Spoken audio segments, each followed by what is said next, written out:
Señoras y señores, muy buenas tardes. Bienvenidos a un nuevo webinar de la Cámara de Comercio Peruano-Chilena. En esta oportunidad nos convoca un tema muy interesante. El webinar de hoy se titula Soft Landing en Perú. Y les comento que de forma permanente se acercan empresas a preguntarnos cómo ingresamos a Perú, qué debemos hacer, por dónde empezamos, a quién le preguntamos.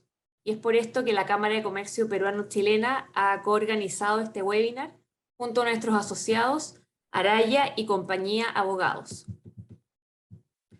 Hoy día les quiero presentar justamente Araya y Compañía Abogados, quienes son un estudio jurídico fundado en el año 2004 con oficinas en Chile y Perú.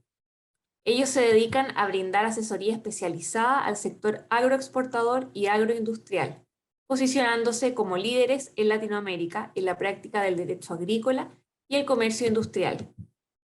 Agradecemos a Araya y Compañía Abogados por estar con nosotros esta tarde. Ahora bien, quiero presentarles a nuestros ponentes del día de hoy. En primer lugar, nos acompaña el señor Fernando Maldonado, quien es Country Manager Perú de Araya y Compañía Abogados.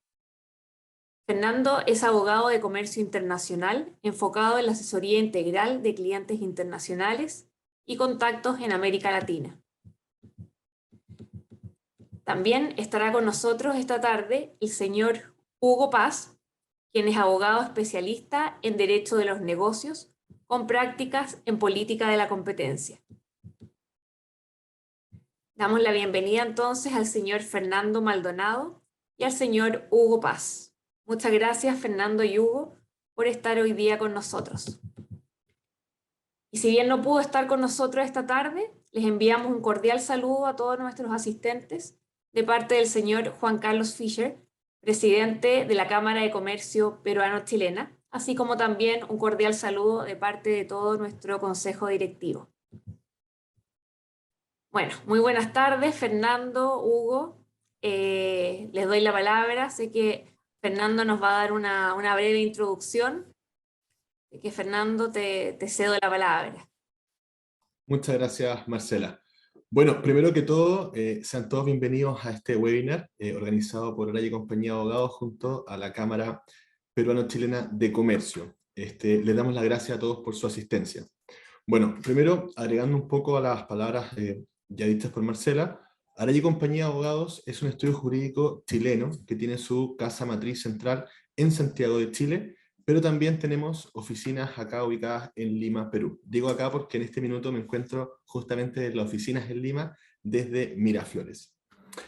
Uno de los principales servicios que nosotros prestamos desde nuestras oficinas en Perú es justamente la constitución de empresas para que puedan entrar a operar y funcionar en el atractivo mercado de productos y servicios del Perú.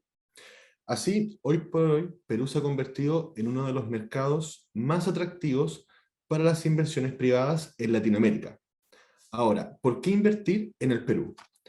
En primer lugar, encontramos que en Perú tenemos una solidez macroeconómica reconocida internacionalmente.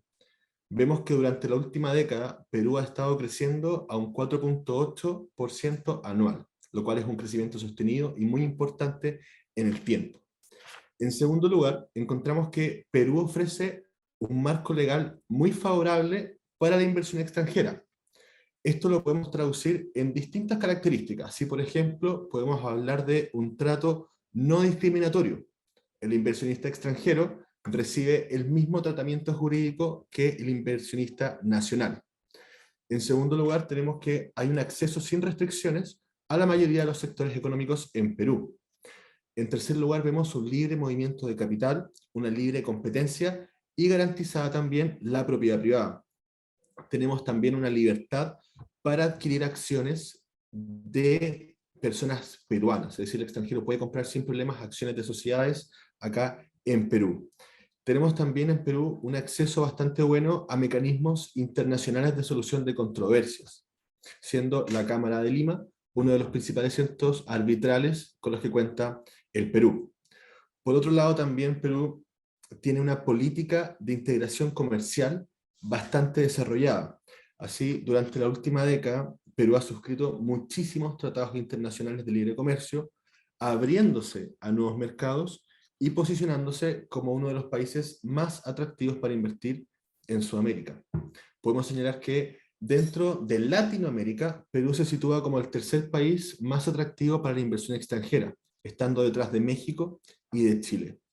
Justamente por estas razones, por estos motivos, es que nos parece tan importante poder hacer este webinar y darle a conocer a todos ustedes la forma en que ustedes pueden ingresar al Perú para invertir y constituir su sociedad. Así, de esta forma, participar del intercambio de bienes y servicios y del crecimiento exponencial que está teniendo este mercado. Para aquello, nuestro abogado jefe del área corporativa civil, Hugo Paz, ha preparado una presentación que queremos compartir con todos ustedes el día de hoy. Hugo, te dejo el escenario. Muchas gracias, Fernando. Y bien, vamos a dar inicio a esta charla que nos lleva el día de hoy. Bien, vamos a iniciar nuestra presentación indicando lo siguiente. Cómo aterrizar, cómo internacionalizar y aterrizar nuestros negocios en Perú. Vamos a desarrollar el presente webinar en 4 puntos que consideramos que son esenciales para poder determinar qué tipo de sociedad puedo elegir, a qué derechos y obligaciones me estoy sometiendo, qué derecho tendría mi trabajador, qué obligación tendría yo como empleador. Así también daremos una vista del tema tributario. Y finalmente, algo que no es menos importante, es determinar cómo obtener para el extranjero que viene al país el carnet de extranjería, la residencia, que pueda ser temporal o permanente. Y desarrollaremos 2 de las cuales hoy en día consideramos que son las más importantes. ¿Sí? Así damos inicio a este webinar y empezamos a conversar que en la integración comercial que tiene Perú, el Perú mantiene una activa política de integración comercial con el mundo, como bien lo indicaba Fernando, y dentro de su estrategia comercial a lo largo de estos años ha buscado consolidarse en mercados para productos peruanos con el fin de desarrollar una oferta que sea exportable, competitiva, que genere empleos para los peruanos y para los extranjeros que vengan a desarrollar labores en el país. Es importante señalar, por otro lado, que Perú es miembro fundador de la Organización Mundial de Mercado y es un miembro de la APEC, este último conformado por 21 economías. No es menos importante que hoy en día a nivel latinoamericano, el Perú es miembro de la Comunidad Andina de Naciones, que está conformada por Bolivia, Colombia, Ecuador y Perú. Y en el marco de la Asociación Latinoamericana de Integración, ALADI, el Perú ha suscrito un acuerdo complementario de economía en el Mercosur. Ya ingresando propiamente al primer tema que nos aboca el día de hoy, tenemos cuál es la elección del tipo de sociedad. En las principales formas empresariales previstas por la Ley General de Sociedades, tenemos como principales a la sociedad anónima, la sociedad anónima también cerrada o la abierta, la sociedad comercial de responsabilidad limitada, la sucursal, la asociación en participación y el consorcio, entre otras como las principales que consideramos a tener en cuenta y darles un vistazo el día de hoy. Las gestiones pueden ser realizadas de manera directa o a través de un representante. Vale decir que puedo ser o socio fundador o puedo adquirir acciones a través de una transferencia de acciones propias de la sociedad. Para el tema de elección del tipo de sociedad, no es menos importante tener en cuenta que existen documentos que acreditan la calidad de representante. Y puede ser el poder otorgado por una persona jurídica que está en el exterior, que va a designar a su representante, y este poder que vendrá desde el extranjero, muchas veces en escritura pública, debidamente apostillada, Si viene de un país de habla, de lengua castellana, pues no habrá problema. Pero si viene de una lengua distinta, pues tendrá que ser o en su idioma original y vendrá aquí al Perú para ser legalizado a través de un traductor oficial. Luego irá para Relaciones Exteriores y posteriormente terminará en registros públicos para su inscripción. Si el poder, como les indicaba, si el poder ha sido otorgado en idioma extranjero, pues deberá ser traducido oficialmente al idioma español. No es menos cierto que este poder, por nuestra sugerencia, sería bueno que ingrese al país en doble columna, español-inglés. En el caso que el representante sea un ciudadano extranjero, pues necesitará de una visa de negocios o de un carnet de extranjería para ser un socio fundador. Ahora bien, en la elección del tipo de sociedad, consideramos 3 que son fundamentales a tener en cuenta. Obviamente para nosotros, la sociedad anónima cerrada es la más versátil, junto con la sociedad por acciones cerradas simplificada, con algunas salvedades que vamos a indicar a continuación. En las características de la sociedad anónima cerrada, bueno, esta es de 2 a 20 accionistas, y a diferencia de la sociedad anónima, será de 2 accionistas como mínimo, no teniendo un número máximo.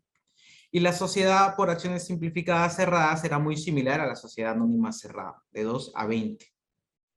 Pero entre estas dos, la diferencia es que en la sociedad anónima cerrada puede ser constituido por una persona natural o jurídica versus la sociedad por acciones cerradas simplificada, que es por personas naturales. En la denominación, casi todas son muy similares, o viene la denominación que vendría a ser sociedad anónima cerrada, o sociedad anónima, o una sociedad por acciones cerradas simplificada, o con las siglas que vendrían a ser la primera letra o vocal de cada inicial, ¿no? En los órganos tenemos que la Junta, en la sociedad anónima cerrada tenemos a la Junta General de Accionistas, un directorio que puede existir o no, y eso dependerá mucho del acuerdo de la sociedad al momento de constituirse, y la gerencia. En la sociedad anónima, por sí, tienes una Junta General de Accionistas, un directorio y una gerencia. Y en la sociedad por acciones simplificadas, cerrada, simplificada, será una Junta General de Accionistas y una gerencia. Ahora bien, el capital social. El capital social siempre va a estar constituido por bienes muebles o inmuebles. Y en el caso de las sociedades anónimas y las sociedades anónimas cerradas, también se permite contribuciones tecnológicas. El capital, por lo general, es en dinero, y este dinero puede ser en soles o en moneda extranjera, entiéndase dólares. Si es por dólares, pues el contador tendrá que llevar libros contables en dólares y el tipo de cambio será del día de que se realice el aporte o el aumento de capital. Y la duración en las 3 tenemos que es determinada o indeterminada. Eso se elegirá al momento de constitución de la sociedad.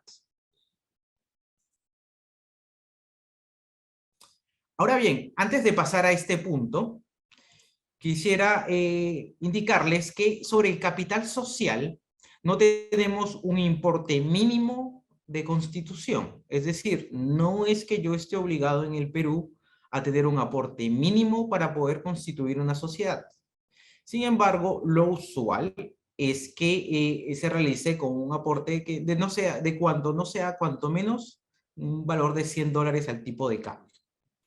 ¿Sí? Dentro del esquema de tipo de sociedad, tenemos que considerar que primero, nuestra recomendación es que se realice una reserva de nombre que no es obligatorio, pero sin embargo nos va a dejar libre el derecho para reservar por 30 días este nombre, y cuando tengamos que constituir la sociedad, durante ese lapso de los 30 días que dura la reserva del nombre, pues evite una observación por parte del registrador. Entonces tendremos una minuta que será redactada en el Perú por un abogado, que va a contener a los accionistas, va a indicar el objeto social, que es muy importante determinar al momento de constituir una sociedad, es decir, a qué se va a dedicar mi empresa, la cantidad de acciones que va a tener cada accionista, si existirá un directorio o no, si vamos a tener un gerente, un subgerente, si estas facultades que va a tener esta gerencia van a ser a sola firma o firma compartida, y finalmente si tendremos apoderados. Luego de ello, iremos para una escritura pública y posteriormente terminaremos en registros públicos. Entonces, este tema 1 es muy importante y es vital a tener en cuenta al momento de elegir una sociedad para poder operar en el Perú. Algunos temas referenciales que podemos indicar con las principales sociedades chilenas y que tienen algunos visos similares a las sociedades que hemos mencionado es la sociedad por acciones simplificada o sociedad por acciones SPA, que está conformada por uno o más accionistas y que van a poder ser personas naturales o jurídicas, en este caso, como la sociedad anónima cerrada, quienes realizan un aporte de capital a cambio de un porcentaje de participación en la sociedad por acciones. Es una de las sociedades más flexibles, puesto que permite regular la totalidad de los aspectos de la sociedad misma.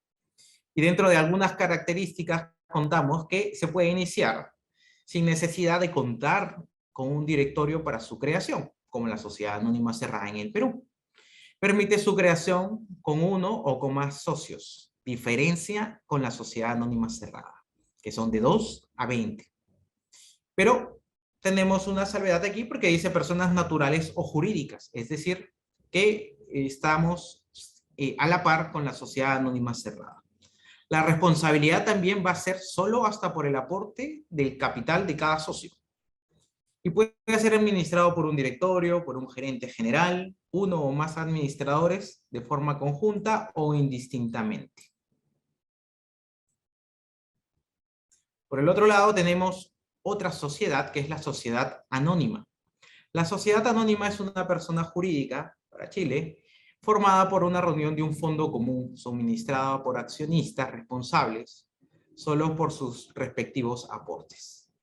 Y aquí va a ser administrada por un directorio integrada esencialmente por miembros que pueden ser revocados. La sociedad anónima tiene como características principales que es una persona jurídica, sus socios accionistas aportan dinero o bienes estimados en dinero.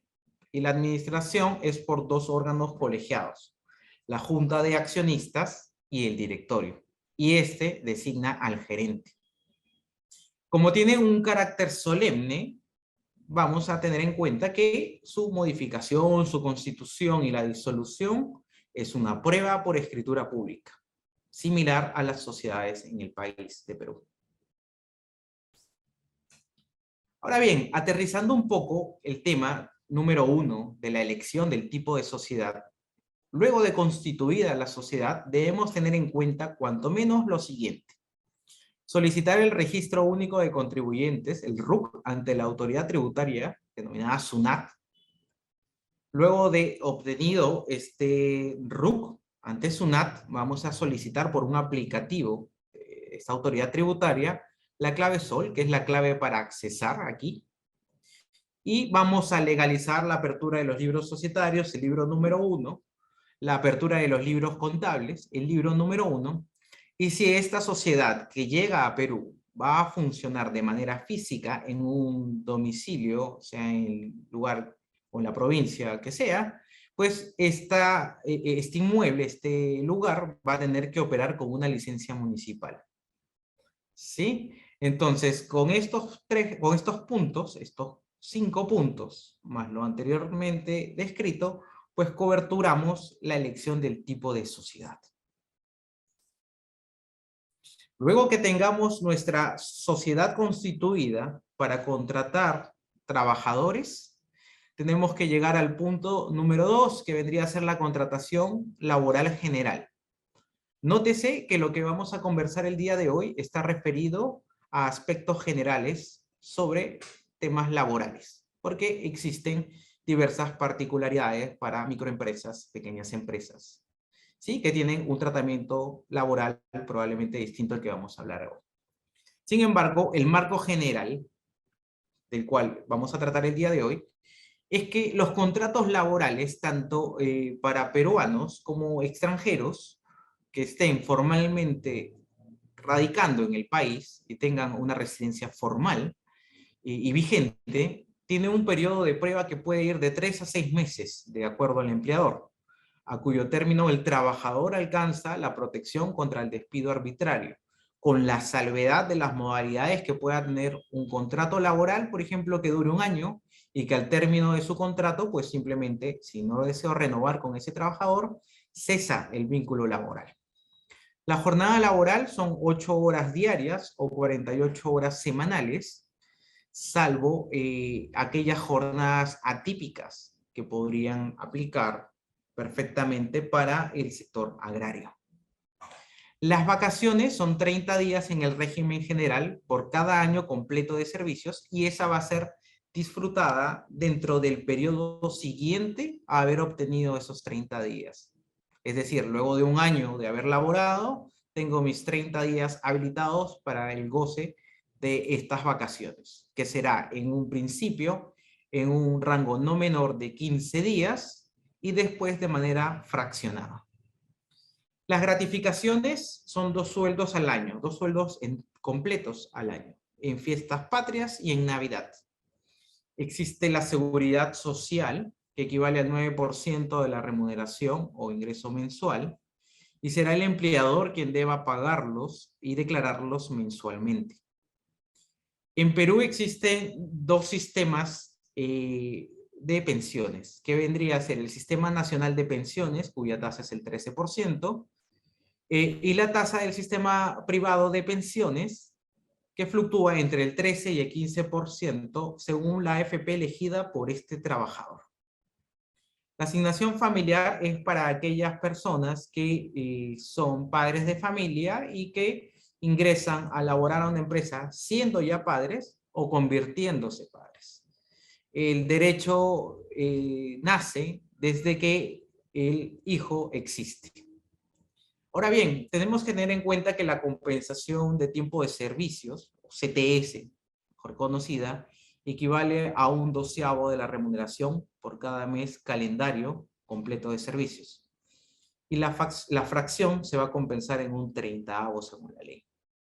Y para el despido arbitrario, pues en el despido arbitrario, los trabajadores, en caso de que yo empleador, despida a un trabajador sin una causa justa, es decir, interrumpa su vínculo laboral estando vigente, pues el empleador tendrá que pagar una remuneración y media al año con un tope de 12 sueldos. Vale decir que al 8º año yo termino y pago el derecho máximo como indemnización. Ahora, continuamos con la contratación de trabajadores extranjeros. Nos preguntamos, ¿qué pasa si yo quiero traer a un ciudadano extranjero al Perú porque es una masa tecnológica y que tiene un expertise que probablemente no lo encuentro en el país? Bien, los extranjeros tienen un tratamiento similar al de los peruanos con algunas salvedades. Tienen los mismos derechos reconocidos a los trabajadores nacionales. Su remuneración no podrá exceder al 30% del total de la planilla, ¿sí? Esto de aquí tiene una salvedad que al final de este recuadro lo vamos a conversar, ¿sí? Los porcentajes limitativos también es el 20% del número total de trabajadores, con salvedades que vamos a indicar al final. El plazo del contrato de trabajo es determinado por un máximo de 3 años prorrogables por plazos no mayores a 3 años. La aprobación del contrato hoy en día es automática. Anteriormente al COVID, pues teníamos que presentar 3 juegos, se pagaba una tasa y teníamos que recibir una aprobación por parte del Ministerio de Trabajo de este contrato. Hoy en día, a través de la web de Civice, se puede cargar este contrato de trabajo y la aprobación es automática y llega al correo asignado para tal fin. Y la calidad migratoria para los trabajadores extranjeros será la otorgada por Migraciones de Perú. Respecto de los puntos 2 y 3, que vendrían a ser remuneraciones y porcentajes limitativos, tenemos la salvedad que da el Decreto Legislativo 689, que indica que los extranjeros excluidos de este porcentaje limitativo serán, por ejemplo, el cónyuge, el ascendiente o descendiente o hermanos peruanos, aquel con visa inmigrante cuando exista un convenio de reciprocidad o doble nacionalidad con el país de origen, de donde proviene ese extranjero. Asimismo, van a excluir al personal de las empresas extranjeras dedicadas al servicio internacional de transporte terrestre y acuático con bandera y matrícula extranjera. El personal extranjero que labore en empresas de servicios multinacionales o bancos multinacionales con normas que serían especiales y que tengan convenios bilaterales o multilaterales. Asimismo, se le da un tratamiento especial al inversionista extranjero, siempre que mantenga un monto de inversión no menor a 5 UITs durante la vigencia de su contrato. Y para exonerarme, por ejemplo, de los porcentajes limitativos, que es el 20% del número total de trabajadores, tenemos que podemos exonerarnos con aquel personal que pueda ser profesional o técnico, personal de dirección y de gerencia en una nueva actividad empresarial, ¿sí? O con aquellos países con los que tengamos un convenio que desarrollaremos posteriormente. En el tema 3, que vendría a ser el tema tributario, los ingresos tienen un impuesto. Y tenemos, por ejemplo, que las rentas empresariales tienen un 29.5% de impuesto en agricultura, a la agroindustria será el 15%, en los dividendos el 5%, en regalías el 30%, intereses para préstamos otorgados del exterior el 4.9%, el IVA, que vendría a ser el IGB, el 18%, a las transacciones financieras, y eso es aplicable para todos, peruanos y extranjeros, el 0.005%, y el temporal a los activos netos por exceso de 1 millón de soles, el 0.4%.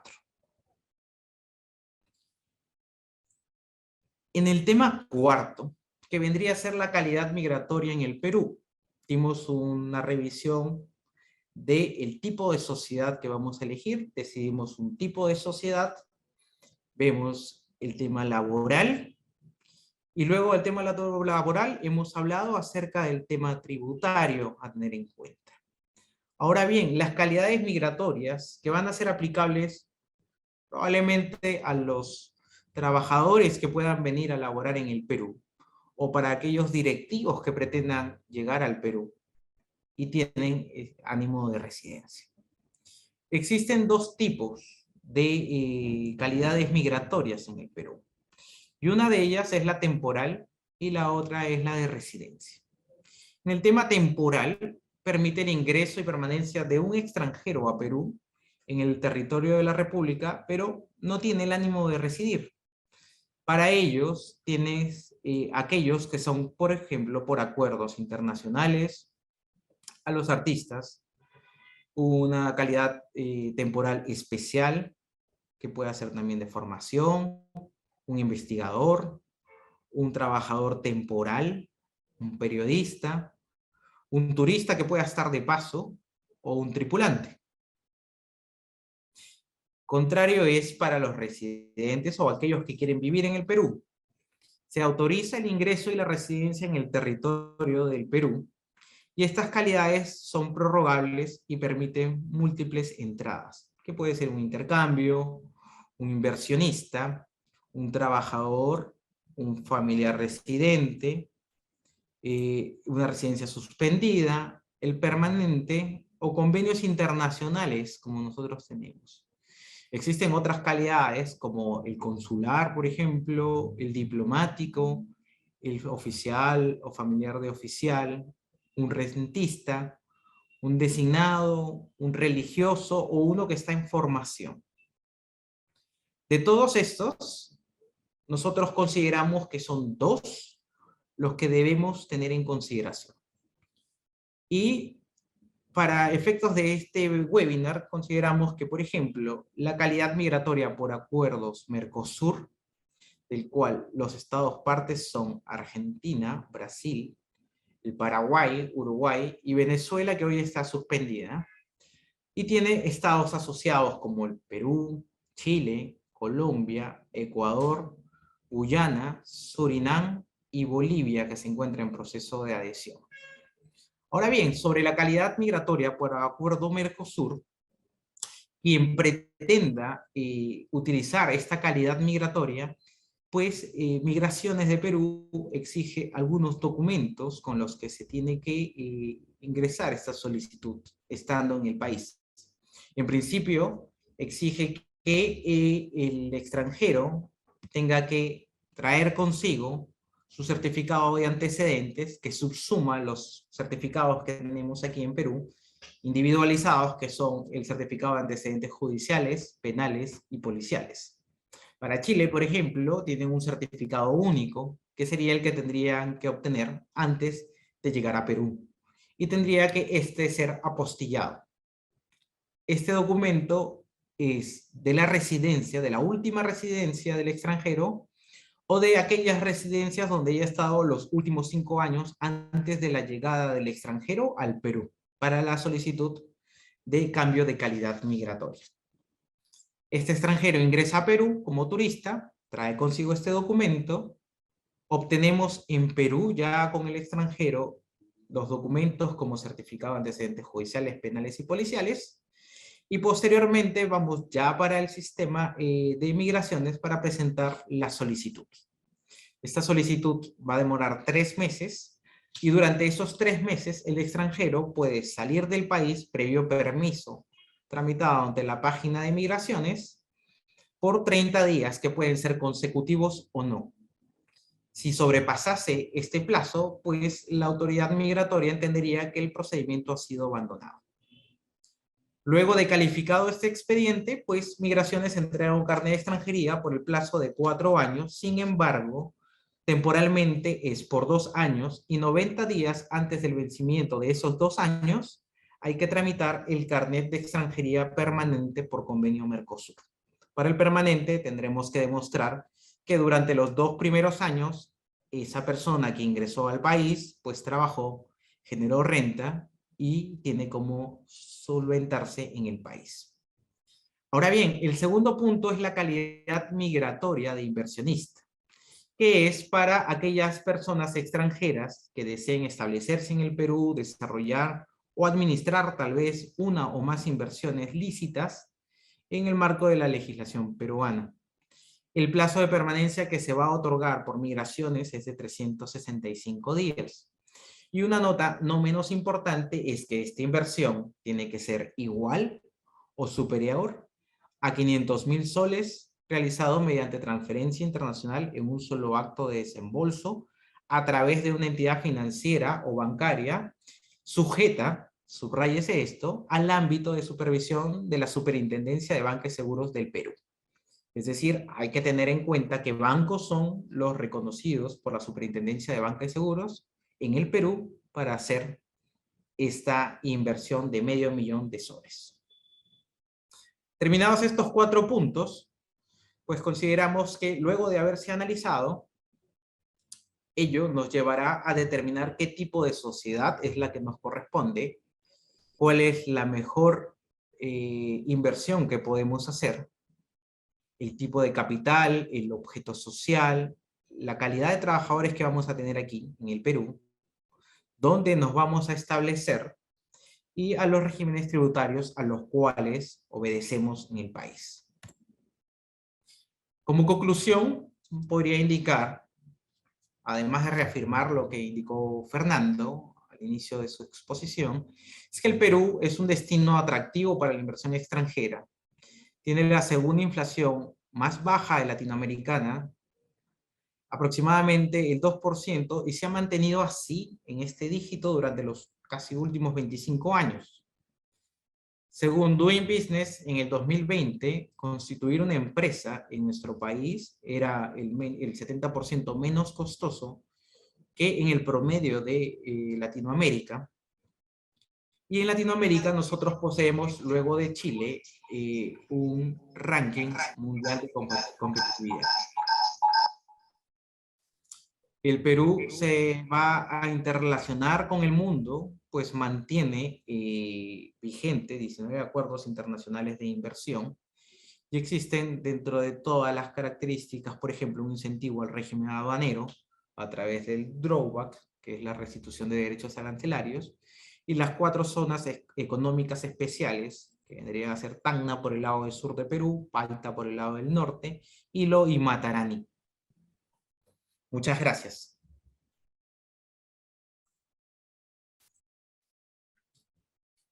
Muchas gracias, Hugo, por tu exposición. Justamente tu exposición refleja las ventajas que tiene Perú comparativamente con el resto del cono y cómo este mercado de productos y servicios es cada vez más atractivo para la inversión extranjera. Durante tu presentación, Hugo, estuvimos recibiendo algunas preguntas, así que ahora vamos a pasar justamente a darle respuesta. Invitamos también a todos ustedes que si es que tienen alguna pregunta que les gustaría hacer, ahora es el momento para ir ordenándolas e ir respondiéndolas.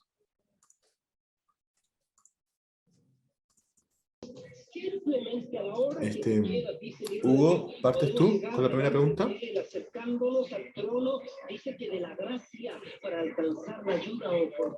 Aprovecho, Okay. Carlos, muchas Bien. gracias. Tenemos así. Iniciamos. Me indican, por ejemplo, ¿cuánto es el tiempo máximo de un contrato por necesidad de mercado? Ok, los contratos por necesidad de mercado es una de las modalidades para contratar trabajadores en el país y se utiliza con la finalidad de poder atender incrementos que son coyunturales en la producción, originados por variaciones, por ejemplo, en la demanda de la empresa ya constituida en el mercado, y su plazo máximo se va a extender hasta 5 años. Posteriormente, a los 5 años, si yo continúo contratando de esta forma, pues para la autoridad laboral, SUNAFIL, se va a entender como que el contrato se desnaturalizó y este trabajador adquiere los derechos o la protección frente a un despido arbitrario, y su contrato vendría a ser un contrato indeterminado. Es decir, que para poder yo dejar de contar con los servicios de este trabajador, tendré que hacerlo o por renuncia propia del trabajador o por una causa justa que haya seguido un procedimiento regular de despido hacia el trabajador.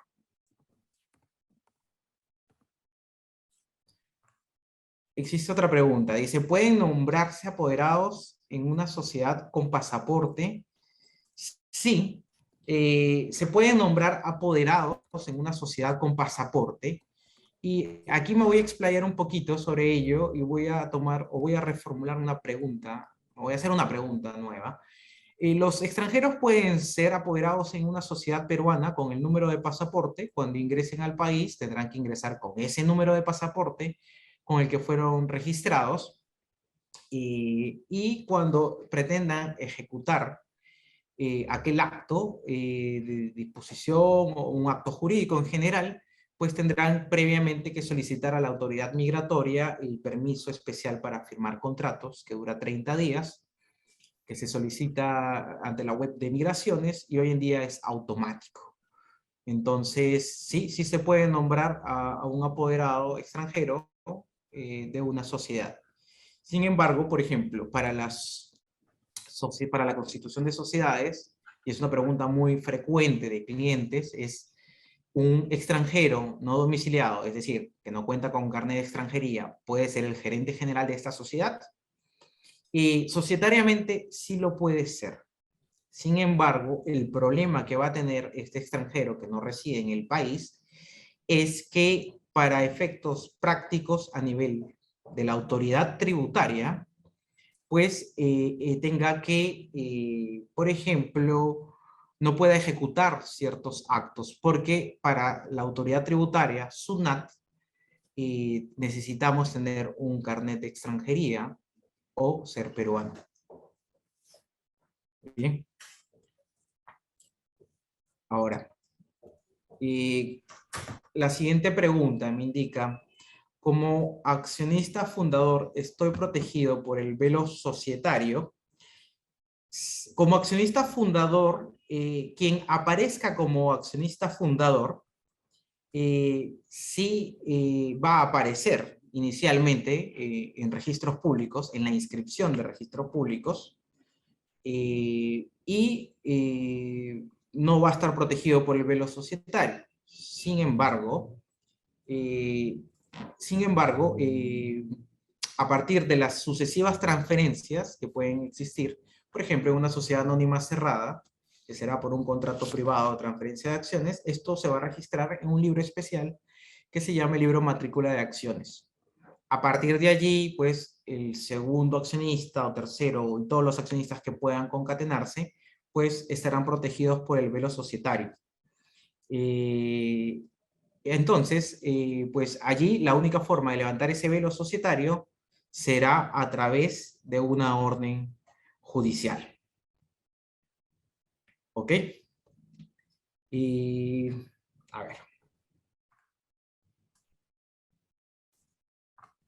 Tenemos otra pregunta que dice, ¿qué diferencia hay entre una SAC y una SAC, una sociedad por acciones simplificada? Ok. La diferencia primordial es que, por ejemplo, la sociedad anónima cerrada va a ser constituida por una persona natural o una persona jurídica, versus la sociedad anónima, que va a ser la más simplificada y la que es creada desde 2020, pues será por personas naturales. Y si bien esta es una modalidad muy rápida que ha sido implementada por registros públicos a partir del año 2020, el problema que yo detecto es que muchas veces requieren de un DNI y por ende el socio fundador tendría que ser contrario censum peruano. Vivian Tello nos dice, ¿cuál es el trámite necesario para sacar la visa de negocios? Bueno, para obtener una visa de negocios es necesario que al momento de ingresar al país se declare como visa de negocios, presentemos el pasaporte y tengamos una carta de la empresa que acredite que vienes a Perú para tal fin. Y dependerá al momento de ingresar al país el otorgamiento o no de esa visa de negocios. En caso de que no sea otorgada, pues ingresará como turista.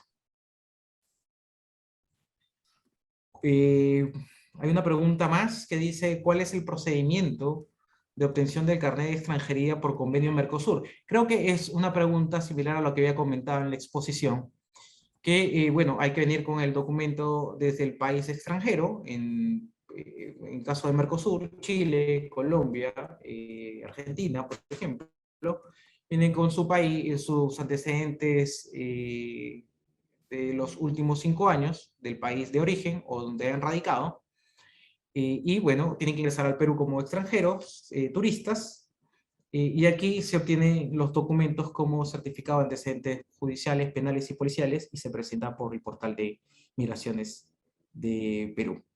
Y Jessica Ábalos dice, para constituir una SAC los socios pueden ser extranjeros, ¿qué ventajas? Bueno, creo que está relacionada a la pregunta anterior de las diferencias.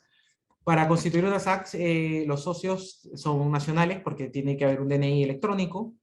Y la ventaja frente a la SAC, bueno, la SAC puede ser constituida por extranjeros y en su efecto, alguna de las formas más rápidas de poder nosotros constituir sociedades es a través de peruanos y transferimos acciones por documentos privados, ¿no? Al extranjero. Y para eso evito que el extranjero pueda venir al país. El capital social puede ser en bienes muebles. Dice, ¿cuál es la formalidad para aportes de bienes muebles? Ok, en el tema del capital social de bienes muebles, bueno, puede ser, el capital social puede estar constituido por dinero o por bienes muebles. Y estos bienes muebles, si sean, por ejemplo, entiéndase bienes muebles como una mesa, una computadora, un teclado, un celular, que también pueden ser parte del capital social, esto irá declarado y valorizado en una declaración jurada, firmada por el gerente general designado en la minuta de constitución de la sociedad, esto va a ser inserta en la escritura pública, y con ello bastará para que pueda inscribirse la sociedad en el momento de su constitución. Obsérvese que cuando inscribamos la constitución en el Perú de esta sociedad, pues el registrador va a declarar como íntegramente suscritas y pagadas, y no va a ser una diferencia entre si fue un aporte en dinero o en bienes muebles. Para eso probablemente tengamos que ir a leer el título archivado que obra en registros públicos, ¿no? Un extranjero con pasaporte se puede constituir una IRL, sí, sí lo puede hacer, tendría que tener un poder, tendría que otorgar un poder. Y nombrar a un representante peruano, sí, lo puedes nombrar por escritura pública, la IRL tiene un tratamiento distinto, pero a la vez el mismo incluirse en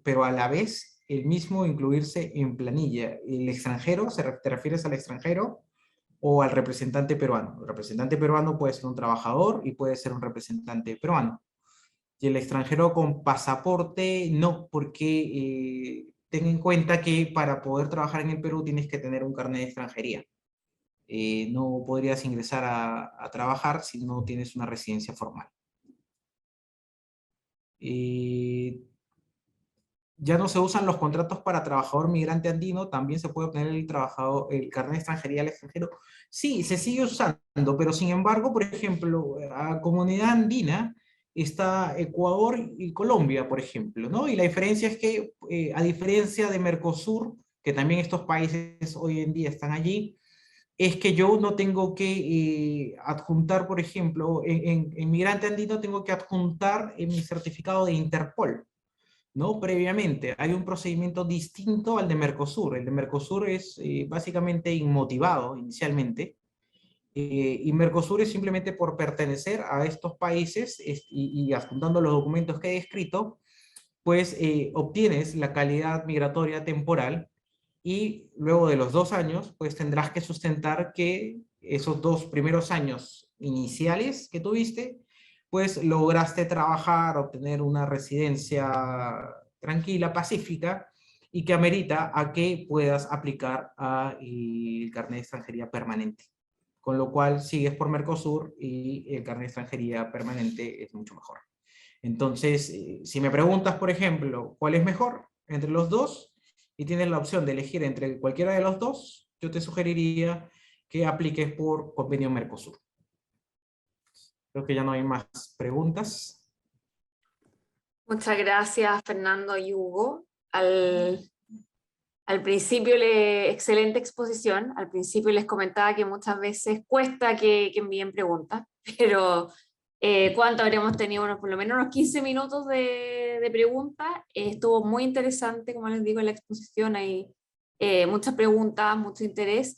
Y yo tenía una pregunta adicional, no sé si quizás lo mío excede lo legal, pero me la han hecho últimamente, así que quería aprovechar de preguntarle ya que están acá, porque Hugo nos contestó que si efectivamente se puede constituir una sociedad, los directores pueden tener pasaporte, pero en términos prácticos lo recomiendan porque, claro, el día de mañana hay que hacer trámites en el banco u otras instituciones, y ahí no sé si te dejan hacer trámites con pasaporte, o se puede igualmente, Hugo. No, lo sugerible es que sea un peruano o sea un extranjero que tenga un carnet de extranjería vigente, ¿no? No basta que sea un carnet de extranjería y que tal vez haya obtenido el carnet de extranjería en algún momento y se fue del país más de los 365 días, más de un año o más de 183 días, y bueno, pierdes la calidad migratoria habilitante. Entonces, sugeriría que esto sea generado siempre para un peruano que funja como un representante, o para un extranjero que radique en el país o tenga una permanencia medianamente estable, porque el carnet de extranjería te otorga los mismos derechos y obligaciones que un peruano, ¿no? A diferencia, por ejemplo, una notoriedad que tienes es, por ejemplo, comentario aparte, un turista que ingresa al Perú puede conducir su vehículo como turista, con la licencia que porta de su país. Sin embargo, si obtienes carnet de extranjería, ya estás obligado a obtener una licencia de conducir propia para poder operar un vehículo. Entonces son salvedades que tenemos que tener en cuenta siempre al momento de nombrar apoderados. Ya, perfecto. O sea, Marcela, sí, Fernando. perdón, si me permite interrumpir para agregar algo a lo que dijo recién Hugo. Justamente lo que tú preguntas, Marcela, viene siendo uno de los problemas prácticos más difíciles de sortear al momento de constituir una sociedad en Perú, ya que justamente en la práctica, digamos, en la materialidad, en la ejecución del día a día de la sociedad, se requiere que sea una persona nacional peruano o alguien con carnet de extranjería quien sea, en definitiva, quien acuda a instituciones públicas o privadas a hacer toda la vida societaria que debe realizarse. Es por eso que nosotros en Araya y Compañía también prestamos el servicio de representación legal, por una parte, y también de domicilio fiscal, ya que también es necesario contar con un domicilio dentro del Perú para poder constituir y funcionar dentro de las reglas que impone justamente la legislación peruana. Por ejemplo, si hablamos frente a SUNAT es necesario que la persona sea un nacional peruano. Entonces, justamente dentro del estudio jurídico nosotros tenemos abogados tributarios especialistas que justamente asumen la representación legal de las sociedades para poder ejecutar todos los actos que los socios dispongan. De esta manera le damos una velocidad mucho mayor al intercambio comercial que podría necesitar la empresa en este mercado.